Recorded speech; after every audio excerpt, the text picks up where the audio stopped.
اعوذ باللہ من الشیطان الرجیم بسم اللہ الرحمن الرحیم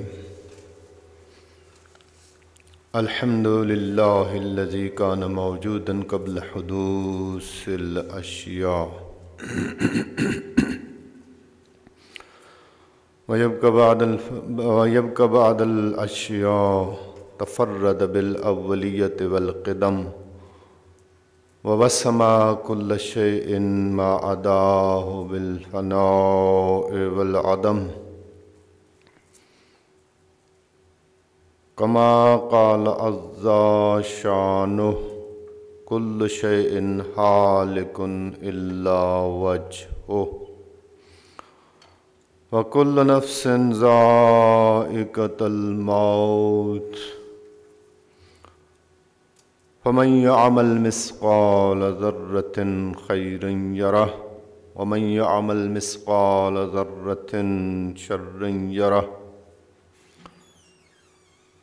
إن أحسن الحديث وأبلغ الموعظة كتاب الله بسم الله الرحمن الرحيم والعصر إن الإنسان لفي خسر إلا الذين آمنوا وعملوا الصالحات وتواصوا بالحق وتواصوا بالصبر أما بعد السلام علیکم ورحمۃ اللہ وبرکاتہ قال امیر المؤمنین علی بن ابی طالب علیہ السلام یا ایہا الناس بدء وقوع الفتن احواء تتبع و احکام تبتدع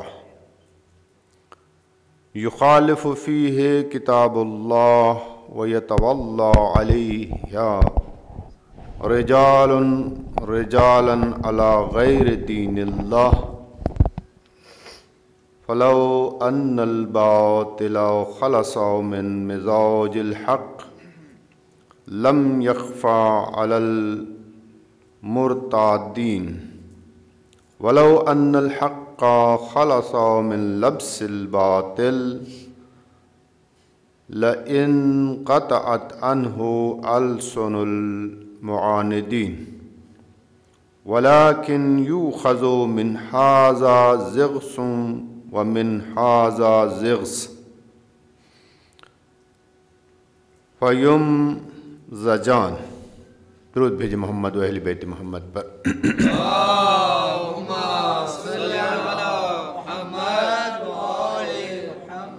گزشتہ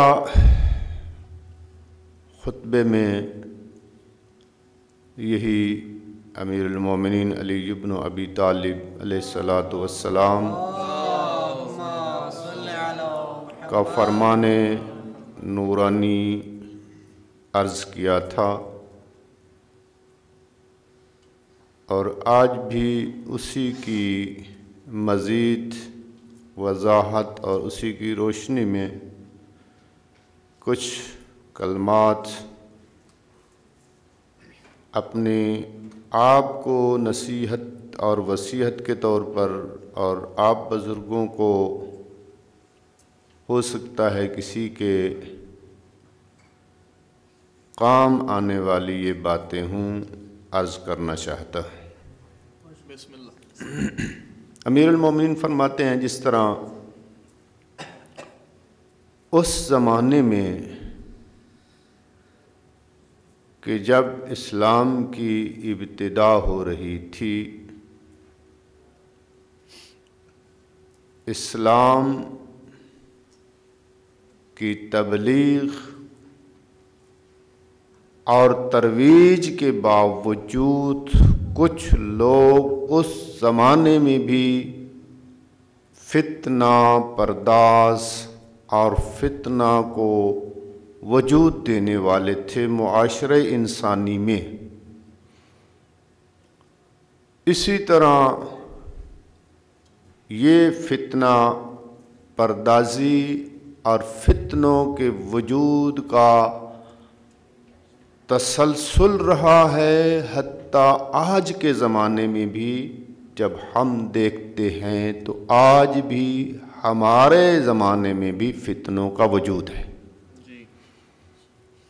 امیر المومنین نے ان فتنوں کی عرض کیا تھا کہ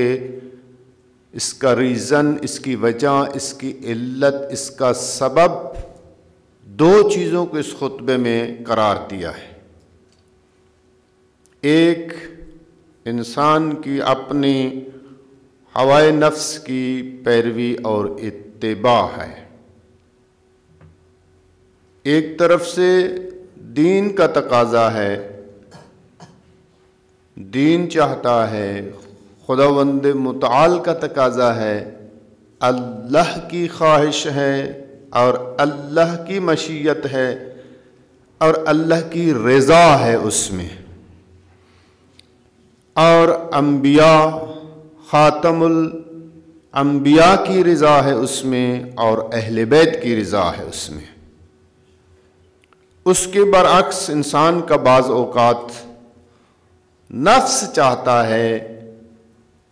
کہ جس کام میں اللہ کی رضا ہے اور محمد و آل محمد کی رضا ہے اس کام کو چھوڑ دے اور اس کے مقابلے میں وہ قدم اٹھائیں اور وہ کام کریں کہ جو میرا نفس چاہ رہا ہے، میرے دل کی خواہش ہے، میری آرزو ہے۔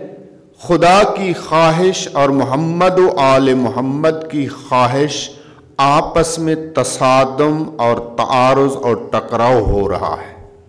اس مقام پر جو ہے امیر المومنین فرماتے ہیں وہ شخص کہ جو خدا اور محمد و آل محمد کی خواہش کی طرف پشت کر لیتا ہے، رخ موڑ لیتا ہے اور اس طرف رخ کر لیتا ہے کہ جو اس کی ذات کی شخصی اور نفسانی خواہش ہے، کہ جس پہ نہ خدا راضی ہے نہ محمد و آل محمد راضی ہیں،